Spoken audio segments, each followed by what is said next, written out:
여러분 반갑습니다. 반도체 오빠 전회장입니다. 이제 또 일요일 오전 시간이 다가왔어요. 날은 흐릿합니다. 비도 오는 데도 있고 하는데 날씨가 그렇게 좋지는 않네요. 어제 그 밤늦게 저녁 방송 듣다가 TV를 보신 분도 있을 겁니다. 어제 보니까 한일전이 또 열렸어요. 축구가. 이 축구 한일전 보니까 상당히 흥미진진하더라고요. 초반에는 우리가 좀 밀리더라고요. 일본이 선제골을 넣었어요. 2분 만에. 좀 밀리는 듯 하더니, 그래도 우리 태극전사들 상당히 열심히 뛰고, 하여튼 전략적인 그런 경기를 보여준 덕분에 또 후반전에 한 골 넣고, 전반전에 또 한 골 넣고, 또 후반전에도 또 한 골 넣었더라고요. 전반전에는 뭐 헤딩슛으로 넣는 것 같은데, 하여튼 멋있었어요. 요즘 축구 선수들 보니까 잘하는 것 같아. 옛날 선수들보다도 훨씬 기량도 좋고, 체력도 좋고, 하여튼 전략적인 그런 경기 운영하는 모습도 상당히 좋았습니다. 점점점 뭔가 업그레이드 되는 것 같아요. 그러다 보니 아시안게임 3연패, 아시안게임 3연패였습니다. 일본 선수들도 잘하는데, 일본 선수들도 완전 죽을 맛일 거예요. 한국한테 저렇게 자꾸 밀려버리니까 얼마나 짜증나겠습니까. 한일전 한다고 하니까 많은 분들이 다들 TV 앞으로 모였을 겁니다. 하여튼 어제 밤늦게 기분 좋은 소식을 접했고, 또 이제 삼성 우리도 기분 좋은 소식을 접해야겠죠. 요즘 그 IT 시장에 많은 관심이 많은 분들이 좀 많아요. 그 관심을 많이 갖고 접근을 하는 것 같은데, 지난 8월부터 중국이 그 게르마늄하고 갈륨이죠. 이 수출 규제를 본격적으로 시작을 했습니다. 게르마늄, 갈륨. 미국이 주도로 하는 대중국 반도체 압박에 대한 저항으로 이제 해석이 되는데, 다행스럽게 국내 반도체 강자 삼성하고 하이닉스는 이 규제의 영향을 받지는 않았다, 그런 이야기가 있더라고요. 다행스럽게. 그런데 여기서 일단 한숨을 돌리는데 한 걸음만 더 들어가 보자, 그런 겁니다. 왜 그러냐? 왜 중국이 굳이 게르마늄과 갈륨을 통제 품목으로 선택했는지에 대한 궁금증이에요. 왜 하필이면 게르마늄과 갈륨이냐? 이 게르마늄하고 갈륨은 반도체 공정 어디에 쓰이고 공급망은 어떻게 형성됐기에 이번 규제의 국내 업계는 흔들리지 않는 것일까 한번 생각해 보는 겁니다. 게르마늄과 갈륨의 쓰임새를 알아보면서 당장 영향이 크지 않더라도 지피지기면 백전불패다, 뭐 이런 게 있지 않습니까? 이렇게 체크를 하면서 가야 돼요. 우리가 2019년 갑작스런 일본 소재 수출 규제 이후 이 PTSD로 이제 봐주면 좋지 않겠냐, 막 그런 이야기를 하는데, 우리 게르마늄 딱 떠오르는 게 뭡니까? 게르마늄 건강팔찌 아니에요? 건강팔찌. 일단 우리 건강팔찌로 익숙한데 이 저마늄이라고 합니다. 저마늄이라고 불리기도 하고, 하여튼 메모리나 파운드리 칩 등 여러 영역에서 요긴하게 쓰이는 소재라네요. 특히 화학 원소인 실리콘하고 결합을 해가지고 실리콘 저마늄의 형태로 많이 쓰이고 있다고 합니다. 가장 주목할 만한 것은 최근에 파운드리 업계에서 가장 이슈가 되고 있는 3나노 게이트 올어라운드 공정의 핵심 소재로 쓰이고 있다, 그런 이야기를 하더라는 겁니다.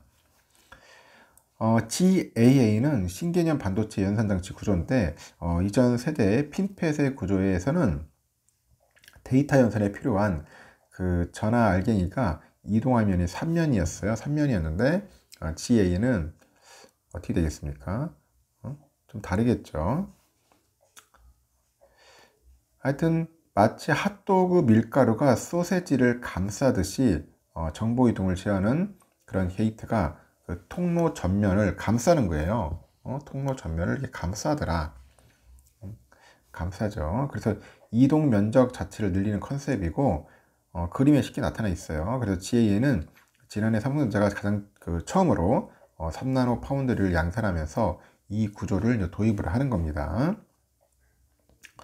이 GA의 공정에서 게르마늄이 결합된 SiGe라는 그런 물질이 쓰여요. 이 공정을 보니까 먼저 채널 역할을 하는 실리콘하고 SiGe를 겹겹이 순서대로 쌓더라고요. 쌓아가지고 그 에피택시라는 그런 방법이란가 봐요. 에피택시.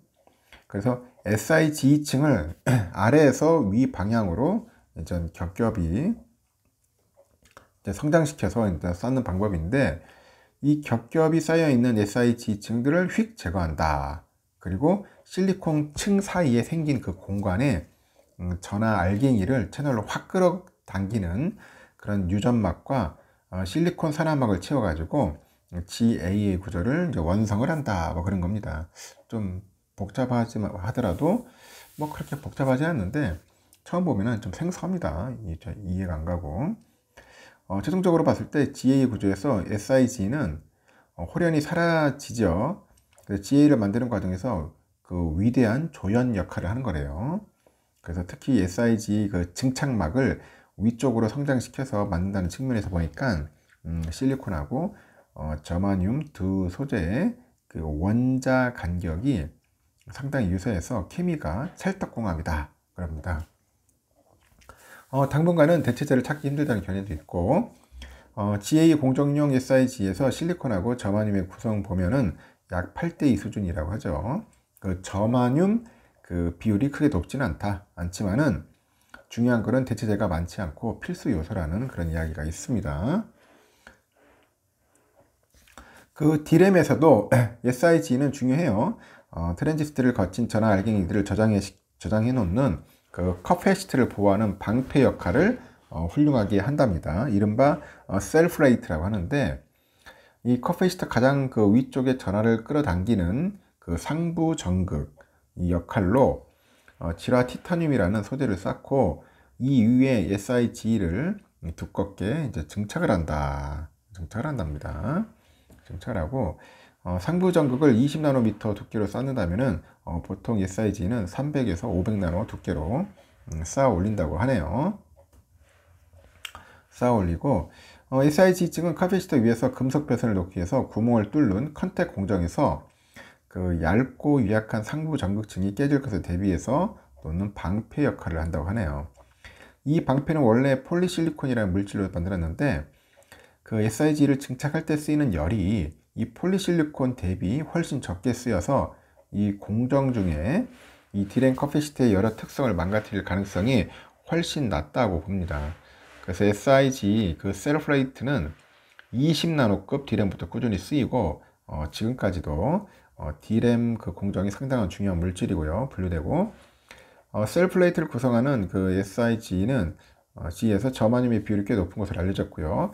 이 공정에서 SiG를 증착하는 장비는 우리나라 장비 업체죠.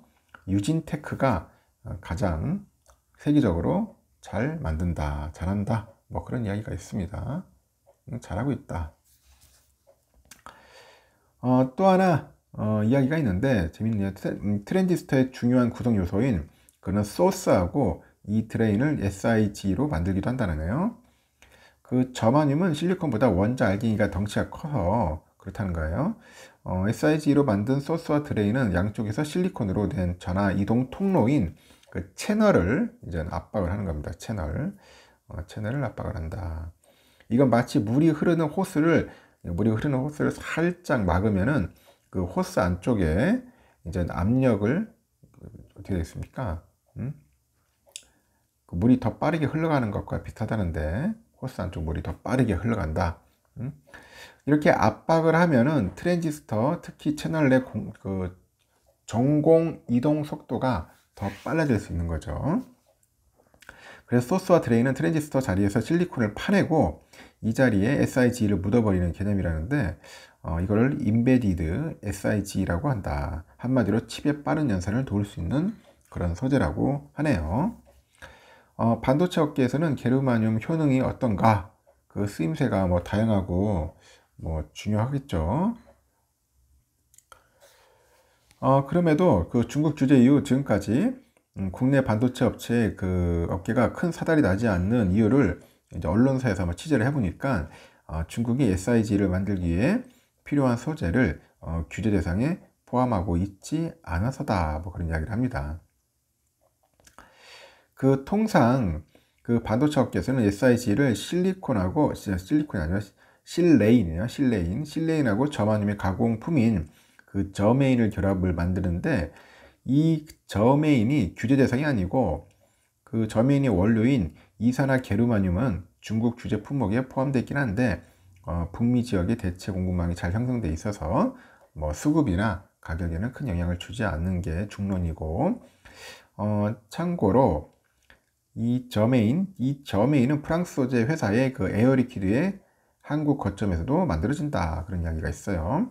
또 다른 규제 품목인 갈륨은 반도체 공정에서 아주 큰 영향력이 있는 소재는 아닌 것으로 보여지고 이 갈륨은 차세대 반도체 소재로 각광받고 있고 최근에 삼성전자 파운드리 사업부가 25년부터 지라갈륨 기반의 전력 반도체 생산 서비스를 제공한다고 발표를 했고요. TSMC도 비교적 최근인 20년에 갈륨 전력 반도체 생산 서비스를 시작한 바 있다고 합니다. 그래서 이 갈륨 반도체의 경우 아직 시장이 완전하게 개화되어 있지는 않아서 공급량이 미비하지만은 훗날 시장이 확대된다면은 중국의 원료 공급망 영향력이 커질 가능성이 있고 또 발광 다이오드 이 소자 분야에서 이 갈륨 공급이 문제가 될 것이라는 관측도 있더라고요. 우리나라 대표 LED 소재 업체죠. 서울반도체가 타격을 입을 것이라는 이야기도 나왔는데 하지만 이 회사는 최근에 열린 그 컨퍼런스 콜을 통해서 회사가 그 제조에 쓰이는 그 트리메탈 갈륨은 규제 대상에 포함되지 않았고 이 소재 재고도 1년치를 확보했다 밝히면서 올해를 불식시켰습니다.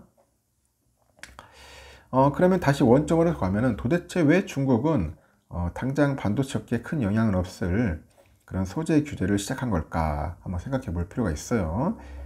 중국의 그 zet번치가 아니냐 뭐 그렇게 하는데 원료에 강한 우리는 이런 카드로 3나노까지 찌를 수 있다는 것을 서서히 이제 보여준 뒤에 조금씩 강도를 올려나가면서 핵심 원료 규제를 꺼내들지 않겠냐 하는 업계 분석도 있습니다.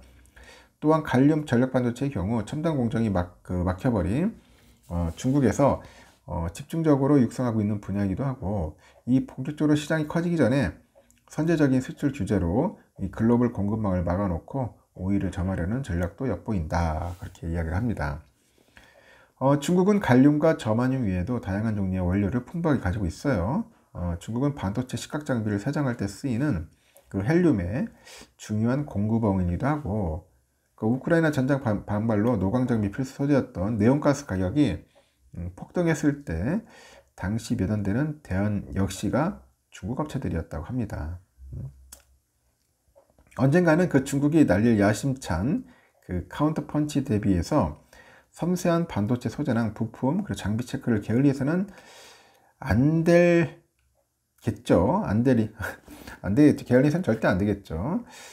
우리가 2019년 일본 정부가 그 EUV 포토레지스트하고 불화수소하고 브라폴리이미드 단 3개의 그 소재로 그 한국 반도체 업계를 한순간에 패닉으로 그 빠뜨렸던 시간을 잊지 말아야 한다는 겁니다.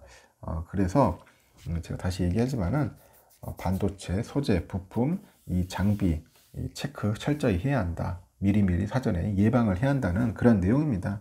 그런 좋은 내용이 있어서 여러분들에게 잠시나마 설명을 드린 거예요. 참고하시기 바랍니다. 여기까지 하고 즐거운 오전 시간 보내세요.